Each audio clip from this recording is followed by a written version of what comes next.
Pensemos en un enemigo invisible, uno que está tanto en las granjas como en nuestras cocinas, causando desde pérdidas económicas que nadie ve en el ganado hasta enfermedades serias en las personas.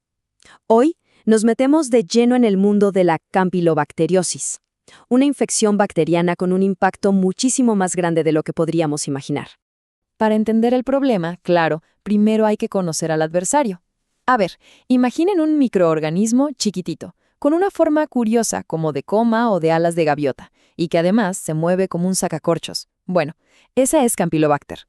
Y ese movimiento tan particular es una de sus armas secretas. Le permite moverse y meterse donde quiere en el cuerpo de sus huéspedes. Bien, para entender a fondo esta bacteria, nuestro recorrido va a tener 5 paradas. Primero, vamos a ver sus múltiples caras. Luego, cómo funciona como un ladrón silencioso en el ganado y cómo desata una verdadera tormenta en las ovejas. De ahí, saltamos a un tema que nos toca a todos, el riesgo en nuestro plato, y terminamos viendo cómo podemos hacer para controlar a este enemigo invisible. Y aquí es donde la historia se pone súper interesante, porque a pesar de ser del mismo género bacteriano, Campylobacter no juega de una sola manera, para nada. Causa 2 enfermedades que son radicalmente distintas en el ganado, y todo depende del animal y de la subespecie de la bacteria que esté metida en el asunto. Pensemos en esto un segundo. Por un lado, tenemos una enfermedad de transmisión sexual que afecta específicamente a los bovinos. Y por el otro, una infección que se come, que entra por la boca y que causa estragos en los ovinos. 2 caminos, 2 resultados totalmente diferentes, con un solo tipo de bacteria como origen. Empecemos con el primer síndrome, el de los bovinos. Lo llamamos el ladrón silencioso. Y con buena razón. Su daño no es obvio, no es dramático, es sutil. Va minando la rentabilidad de los rodeos desde adentro, sin hacer casi nada de ruido. El responsable aquí tiene un nombre muy específico: Campylobacter fetus venerealis. Es un parásito que vive exclusivamente en el aparato reproductivo de los bovinos y solo se transmite sexualmente. Y aquí está el punto clave, el porqué del ladrón silencioso. No causa abortos visibles. El problema es mucho más escondido. Las vacas simplemente no quedan preñadas. Y uno se pregunta, ¿cómo se mantiene la enfermedad dando vueltas? La clave está en el toro. Él es el reservorio perfecto. Tiene la bacteria en su prepucio. No le pasa absolutamente nada. No muestra ningún síntoma, pero la va repartiendo a cada vaca que monta. Y ojo, mientras más viejo el toro, más profundas las arrugas de su prepucio, y mejor se esconde ahí la bacteria. Y en la hembra, la bacteria genera una inflamación tan leve, tan subclínica, que nadie la nota. Pero es suficiente para crear un ambiente hostil en el útero que impide que el embrión se pueda implantar. ¿El resultado práctico en el campo? Los ganaderos ven vacas que repiten el celo una y otra vez. Y esas demoras, claro, cuestan muchísimo dinero. Ahora pasemos a la otra cara de la moneda, que es todo lo contrario. Si en los bovinos teníamos un ladrón silencioso, en los ovinos tenemos una tormenta muy ruidosa y sobre todo devastadora. Aquí para empezar los agentes son otros, Campylobacter fetus fetus y también Yeyuni. Y la transmisión no tiene nada que ver con lo sexual, es fecal-oral.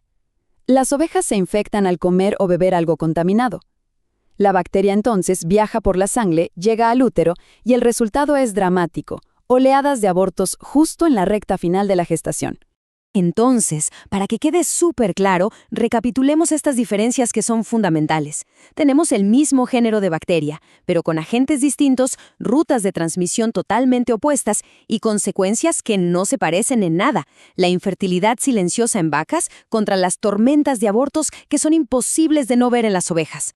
Y en medio de toda esa devastación, de esa tormenta de abortos, hay una pista diagnóstica que es casi poética. En más o menos un 25% de los fetos, el hígado tiene unas lesiones circulares, necróticas, que parecen un tiro al blanco, una diana. Es un signo patognomónico. Vamos, una firma que deja al culpable. Hasta ahora hemos hablado de animales, pero aquí es donde la historia nos involucra absolutamente a todos, porque resulta que algunas de estas bacterias no se quedan en la granja, pueden llegar directo a nuestra mesa. El camino es más o menos así. Las aves de corral, sobre todo los pollos, son un reservorio natural gigantesco. Llevan la bacteria en sus intestinos sin ningún síntoma.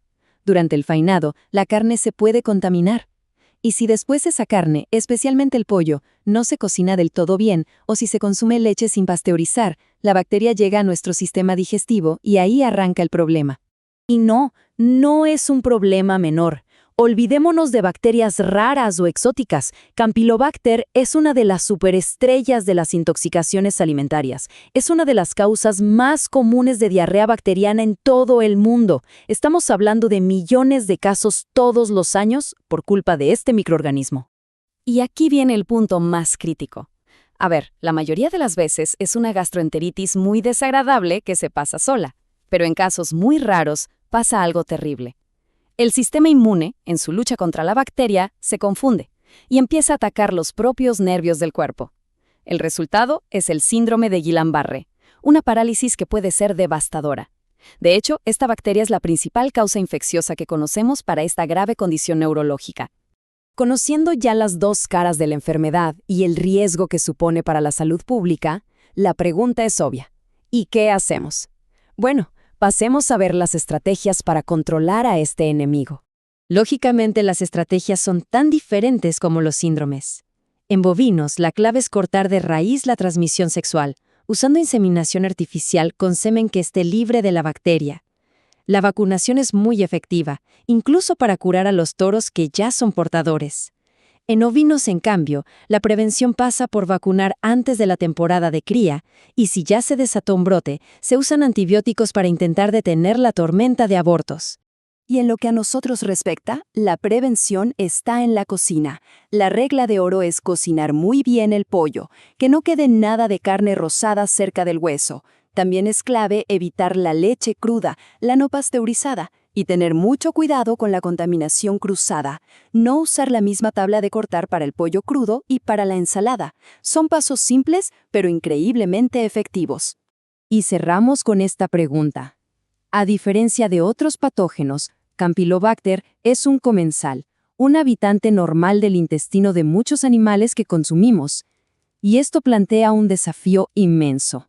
No se trata de eliminar una enfermedad, sino de manejar un riesgo que es parte del sistema. ¿Será posible algún día eliminarlo por completo? ¿O la mejor estrategia será siempre una vigilancia y una prevención constantes? La respuesta, por ahora, sigue en el aire.